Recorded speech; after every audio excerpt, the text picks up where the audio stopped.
Right now, the situation at Celtic feels like it's teetering on the edge, and not just in terms of on-pitch performances. There's a growing sense of disconnect, apathy even, that's starting to consume the atmosphere around the club. And it's not just a bad week or a couple of tough results. This is something deeper, something that's been brewing for a long time and is now boiling over. From the boardroom decisions to the manager's team selections, from underwhelming transfer windows to fans throwing tangerines on the pitch, it all feels like one giant pressure cooker about to explode.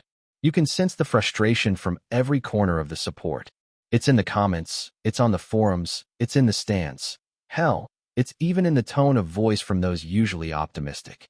Celtic's recent performances haven't just been flat, they've been lifeless, predictable, uninspiring, and worst of all, without any real sign that someone at the top has the courage to shake things up. Brendan Rodgers is under pressure, and deservedly so, but he's not the only one with questions to answer. The board, the recruitment team, even some of the players who've become too comfortable, everyone shares a slice of the blame. Let's be real. The transfer windows have been a disaster.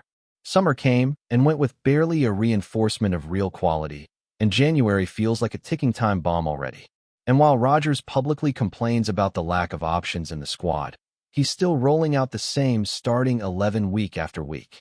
Guys who clearly aren't in form. Guys who maybe once carried the badge with fire in their bellies, but now look like they're just waiting for the whistle to blow. And that's what's really grinding supporters down. There's no freshness, no risk, no boldness, no fight. When fans are turning up to games and seeing the same underperforming players, Hitati, Young, Ralston, getting the nod every single week, what are they supposed to feel? Excited? Confident? Of course not. It's draining. There's nothing worse than knowing what you're about to watch is going to disappoint you, and still watching it happen anyway. That sense of inevitability is what's so damaging right now. And Rodgers, for all his talk about adapting and managing, doesn't seem willing to shake the tree. You look at his lineups, his in-game decisions, his post-match interviews. It's like he's on autopilot. Where's the brave Brendan? The one who made bold calls, who dropped legends when needed, who wasn't afraid to rattle the cage. We know he's capable of it. We've seen it before. But now, there's this overwhelming sense that he's just playing it safe, protecting himself, sticking with familiar names rather than giving younger, hungrier players a shot. And it's hard to ignore the theory that maybe he's already emotionally checked out. You can see it in his body language. You can hear it in the way he talks about the squad. There's no fire there anymore. It's like he's just enduring it, hoping something changes on its own. But it won't. And everyone watching can see that. The reaction from the fanbase has been fierce, and deservedly so. When supporters are mentioning names like McGregor, Schmeichel, and even Carter Vickers as players who look like they've mentally clocked out, that's not just criticism, that's alarm bells. These are supposed to be the leaders, the ones dragging others through the mud. Instead, they look like they're dragging their heels. And when the captain comes out after another lifeless performance with the usual, "we need to work harder" cliches, you can understand why fans just shake their heads. We've heard it all before. It's not enough anymore. Words don't fix broken systems. Action does. And the action needs to start with team selection. There needs to be change, real change. Not cosmetic, not one or two tweaks, actual bold decisions. Start dropping names. Give others a chance.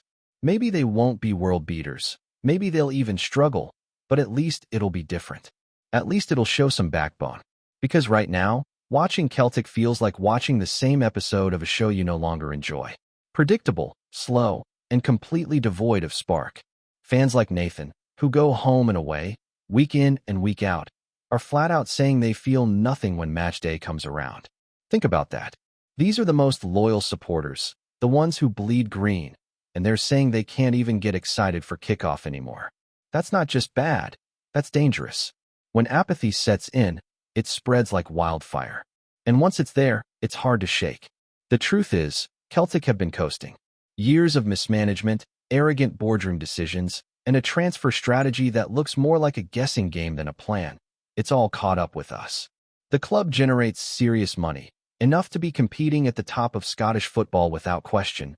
But where's that being reflected on the pitch? Nowhere. And that's why the protests are starting to become louder, more coordinated, and harder to ignore. Sunday's protest, led by the Celtic fans collective, might have divided opinion, but it sent a message. Balls and tangerines thrown onto the pitch might seem juvenile to some, but that visual was powerful. It got picked up by broadcasters. It got the board's attention, and it gave fans a platform to show that they're done sitting in silence. The symbolism was clear.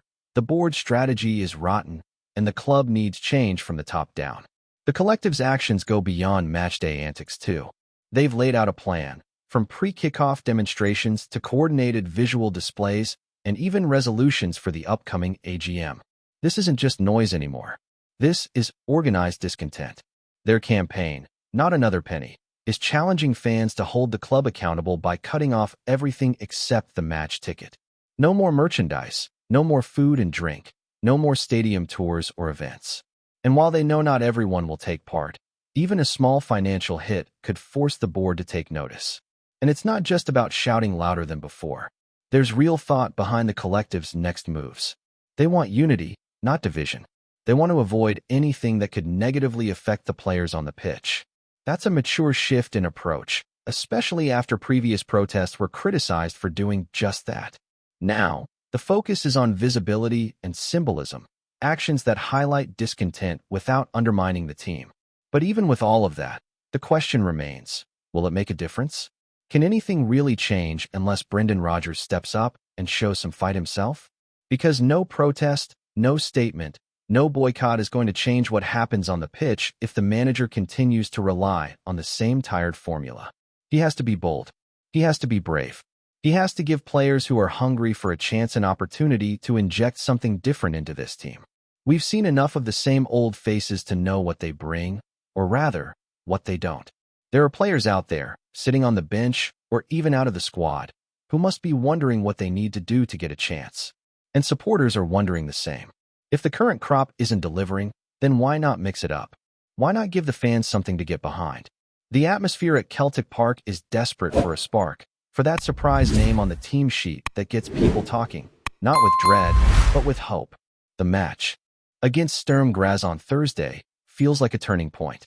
Not because it's some final showdown or must-win affair, but because it's an opportunity to show that things can be different, that the manager is still engaged, still ready to fight, that Celtic aren't just going to let the season fade away without a battle.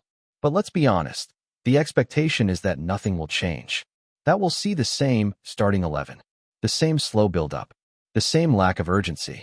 And if that happens, well, we already know how it ends. So the question is this: does Brendan Rodgers still have the guts to change course? To take risks?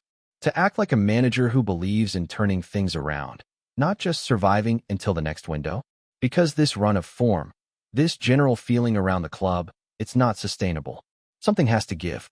Whether it's the manager's approach, the player's commitment, or the board's vision, Celtic can't keep trudging forward like this and expect things to magically improve.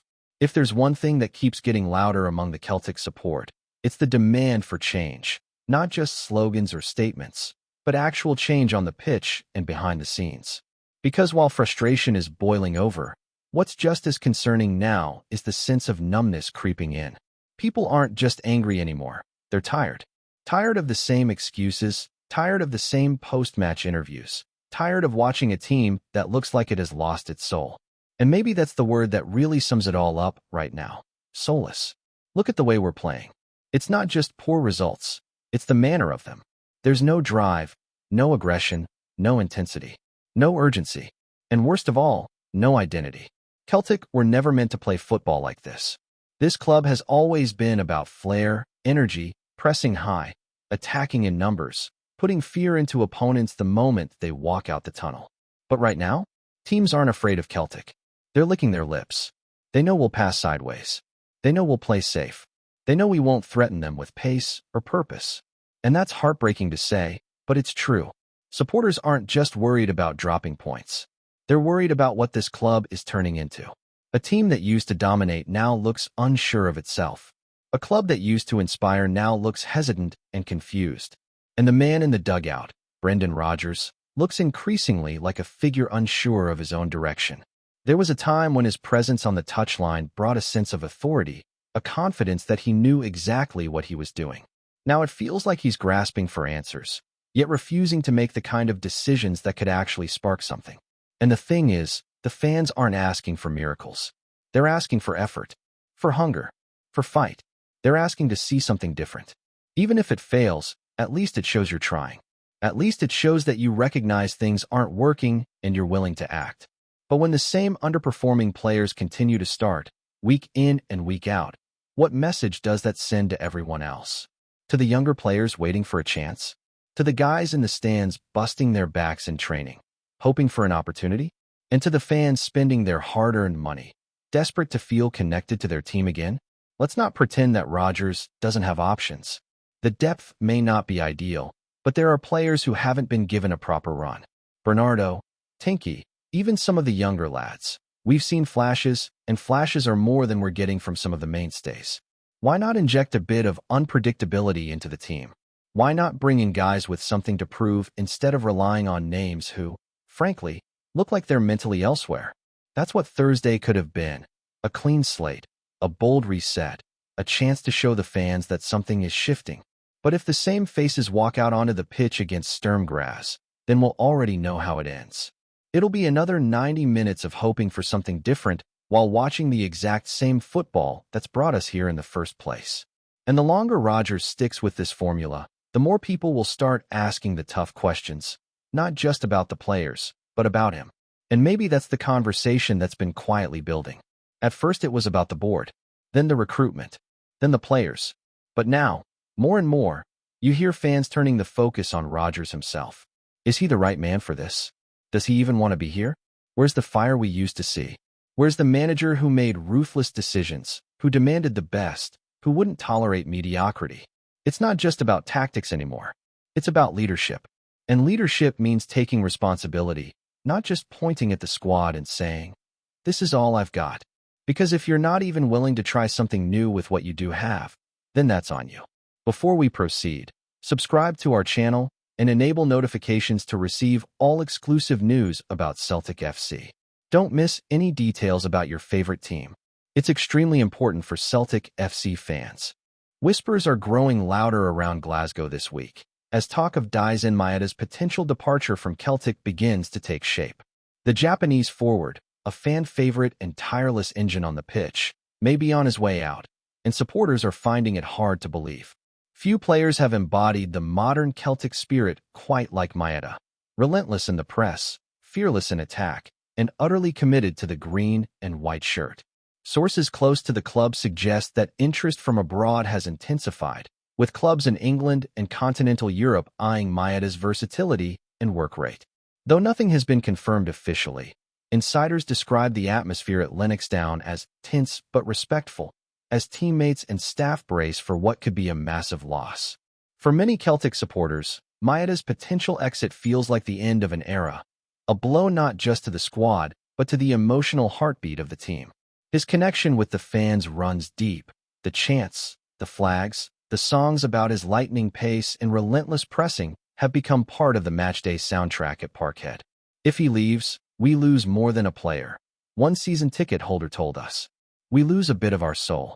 It's said that Maeda himself remains fully professional, training as hard as ever, though a few subtle moments. A longer clap to the crowd after the last home match, a thoughtful glance toward the stands, have sparked speculation that he may already be saying goodbye in his own quiet way. Celtic, meanwhile, are keeping their cards close to their chest. The official line remains that Maeda is focused on the season ahead, but behind closed doors, the sense is growing that the club might not be able to stand in his way if the right offer arrives. If the rumors prove true, the Scottish game will be losing not just a top-class winger, but one of its most exciting modern imports, a player who ran until the final whistle and made the crowd believe every single minute mattered. The football world will watch closely, but one thing's certain.